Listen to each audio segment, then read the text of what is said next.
হাই friends, মই নাজমুল হক অনদিনাৰ দৰে আজিও আপোনালোকৰ ওচৰত উপস্থিত হৈছোঁ অন্য এখন ভিডিঅ' লৈ। চ' ফ্ৰেণ্ডছ, আপোনালোকে যদি ভাল পায় ভিডিঅ'টো চাই, তেতিয়াহ'লে আপোনালোকৰ তলত থকা ছাবস্ক্ৰাইব বুটনটোত ক্লিক কৰিব আৰু লাইক বুটনটো প্ৰেছ কৰিব। চ' ফ্ৰেণ্ডছ, আপোনালোকে আশা কৰোঁ চাগে আপোনালোকে ভালেই পাব। চ' মই আজি আপোনালোকৰ ওচৰত এনেকুৱা এটা টপিক লৈ আহিছোঁ যিটো সাধাৰণতে আমাৰ প্ৰয়োজনীয়। ছাপ'জ আমি এটা সাধাৰণতে ফটো এটা তুলিলোঁ, ফটোটোৰ বেকগ্ৰাউণ্ডটো আমাৰ সকলোৰে DSLR ইফেক্ট দিব মন যায়। চ' আমি DSLR ইফেক্টটো কেনেকৈ দিব পাৰিম মোবাইলৰ জৰিয়তে। চ' মোবাইলত উঠা ফটো এটা আমি DSLR ইফেক্ট কেনেকৈ দিম, সেইটো আপোনালোকৰ ওচৰত আজি মই ডিছকাছ কৰিম। চ' ফ্ৰেণ্ডছ, আপোনালোকৰ প্ৰথমতে লাগিব এখন এপ্লিকেশ্যন। চ' এপ্লিকেশ্যনটো লোৱাৰ বাবে আপোনালোকে প্ৰথমতে যাব লাগিব প্লে ষ্ট'ৰত গৈ আফটাৰ ফ'কাছ AFTER ফ'কাছ বুলি আছে, ইয়াতে ক্লিক কৰি দিলে আফটাৰ ফ'কাছটো ইনষ্টল কৰি ল'ব প্ৰথমতে আপোনালোকে। মোৰ এটা আগৰ পৰা অলৰেডি ইনষ্টল কৰা আছে, চ' সেইকাৰণে মই অ'পেন কৰিম। নহ'লে আপোনালোকৰ ইয়াতে ইনষ্টল বুলি আহিব, ইনষ্টল বুটনটো ক্লিক কৰাৰ পিছত আপোনালোকে ইনষ্টল কৰি ল'ব পাৰিব। চ' মই অ'পেন কৰিলোঁ প্ৰথমতে এলবামত গৈ মই আপোনাৰ যোনটো ফটো DSLR ইফেক্ট দিব লাগে সেইটো ফটো প্ৰথমতে আপুনি চিলেক্ট কৰি লওক। চ' ফ্ৰেণ্ডছ, মই প্ৰথমতে এইটো ফটো চিলেক্ট কৰি লৈছোঁ। ইয়াতে যে আছে ওপৰত থকা ওপৰত থকা বুটনটো ক্লিক কৰিলোঁ। এই বুটনটো এনেকুৱা বুটন যিটো আপোনাৰ যোনখিনি জেগাত আপোনাৰ ফ'কাছ দিব লাগে ফটোটোৰ, সেই ফ'কাছ দিয়া অংশখিনি আপুনি আঁকি দিব লাগিব। যেনেকৈ মই আঁকি আছোঁ তলৰ পৰা ওপৰলৈকে, এইবিলাক প্লেচ গোটেইখিনি ফ'কাছত আহিব। ফ'কাছত আহিল। দেন আপোনাৰ তলত এটা আছে, এইটোত ব্লেক চিন হ'ব। ব্লেক চিনডাল ছাইডেদি দি দিয়ক। আপোনাৰ যোনখিনি আপোনাৰ ফ'কাছত লাগে, ফ'কাছ থকাখিনি ৰেড চিন হ'ব, আৰু যিখিনিত ফ'কাছ নাই সেইখিনি নৰ্মেলি ফটোটোৰ দৰে হ'ব। চ' আপোনাৰ মই এইখিনি জেগাও ইফেক্ট দিব বিচাৰোঁ। চ' এইখিনি নেক্সট এইখিনি ব্লেক কৰিলোঁ, এইখিনি কৰিলোঁ ক্লিয়াৰ। দেন ভৰিটো থাকি গ'ল। ভৰিত আকৌ আমি অকণমান আস্তানি দিলোঁ। এতিয়া চ' ফ্ৰেণ্ড, আপোনালোকে চাব পাৰে চিন হৈ আছে, কিছুমান জেগা পোৱা নাই। চ' ইয়াতে এডাল পেঞ্চিল আছে, পেঞ্চিলডাল লৈ পেলাই আপুনি এনেকৈ যোনখিনি প্লেচ থাকে প্লেচটো আপুনি স্ক্ৰেচ কৰি দিব পাৰে। এটা কথা মনত ৰাখিব, যিখিনি জেগা ৰেড হয় সেইখিনি জেগাহে ফ'কাছত আহিব। চ' ইয়াতে অকণমান আছে ভৰিৰ জোতাটো।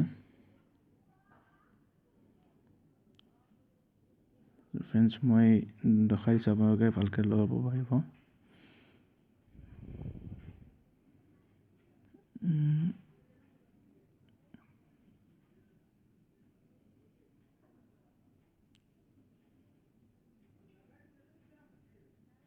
গোটেইখিনি এতিয়া পূৰণ কৰি দিলোঁ।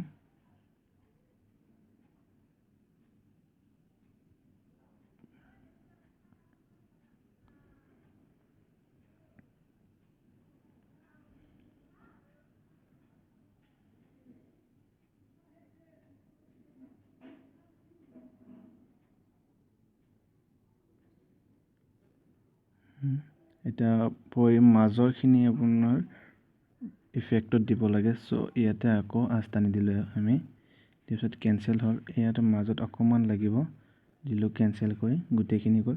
ইয়াতে হাতৰ লগত অলপমান ৰেড হৈ আছে, এইখিনিও কেঞ্চেল কৰিলোঁ। হাতটো এতিয়া হ'ল তথাপিও অকণমান কেঞ্চেল কৰিলোঁ। চ' আকৌ লাগিলে আমি জেডডাল পেঞ্চিলডালেৰে আঁকি দিব পাৰোঁ। যোনখিনি ঠাই আমি পেঞ্চিলেৰে আঁকি দিম সেইখিনি আমাৰ ফ'কাছত আহি যাব। চ' এতিয়া গোটেইখিনি হৈছিলে। চ' ইয়াতে কালাৰটো হ'ল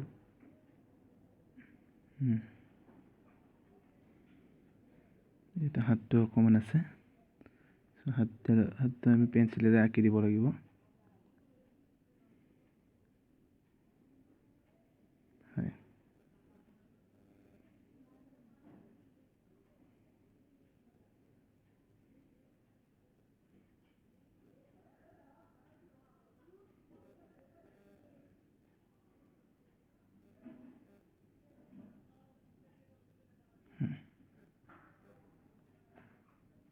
দেন এতিয়া আমাৰ হিলটো আমি যদি ইফেক্টত আনিব বিচাৰোঁ চ' ইয়াতে ইৰেজাৰ আছে, ইৰেজাৰেৰে আমি এইখিনি মুচি ল'ব লাগিব, কাৰণ ইয়াতে আমাৰ ব্লেক হৈ আছে কাৰণ হৈ যাব কাৰণে আমাৰ ৰেডটো নাহিব।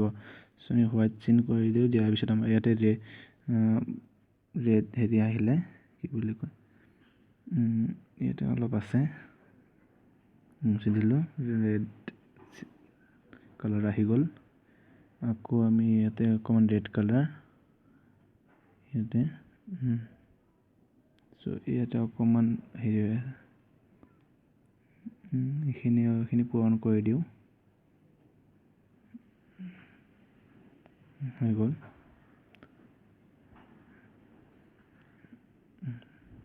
কমপ্লিট।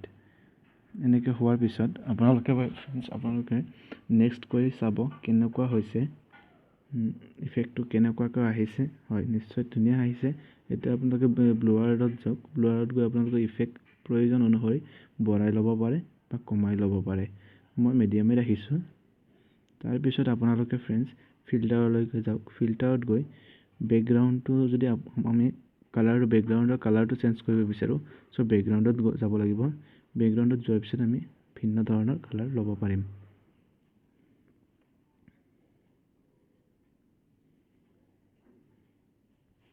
চ' আমি DSLR ইফেক্ট দিব বিচাৰিছোঁ, চ' আমি এইটো কালাৰকে আমি চিলেক্ট কৰিম। কৰাৰ পিছত এইটো বেক কৰি আহিলোঁ, আহি আকৌ ব্লুৱাৰত গ'লোঁ, ব্লুৱাৰত অলপমান কমাই দিওঁ।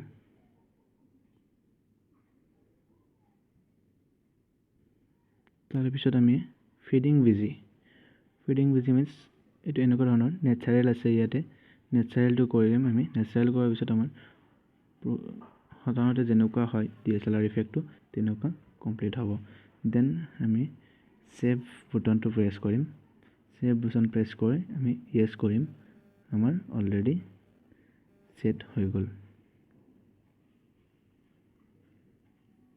চ' ফ্ৰেণ্ডছ আপোনালোকে যদি এনেকুৱা ধৰণৰ নিশ্চয় এইটো চাইছে কিমান ধুনীয়া হৈছে, এইটো একদম সম্পূৰ্ণ DSLR ইফেক্টৰ দৰে DSLR ইফেক্ট হৈছে।